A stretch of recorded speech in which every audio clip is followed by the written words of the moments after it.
In the following video presentation, I will guide you through the process of modifying your age on TikTok.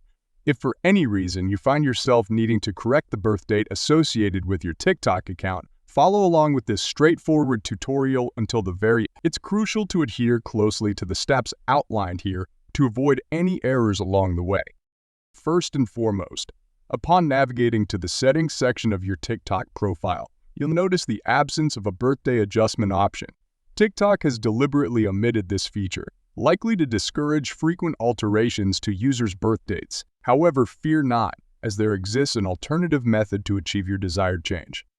Begin by accessing the TikTok app on your device and locating the profile icon situated in the lower left corner.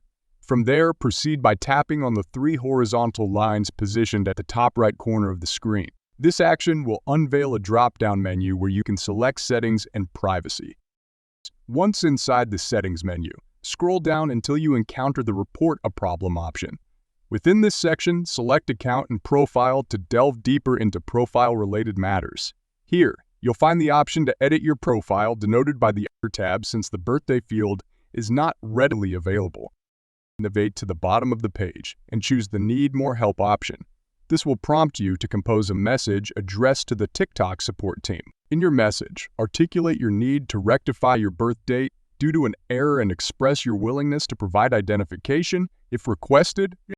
You can utilize a template similar to the one demonstrated here, ensuring not to include any personal documents at this stage. Only furnish your ID card if explicitly requested by TikTok support. Once your message is composed, submit it for review. Expect a response from the TikTok team within 1 to 2 days, wherein they will guide you through the process of updating your age on the platform. If you found this video tutorial helpful, feel free to leave a comment below and subscribe to the channel for future content. Thank you for tuning in, and until next time.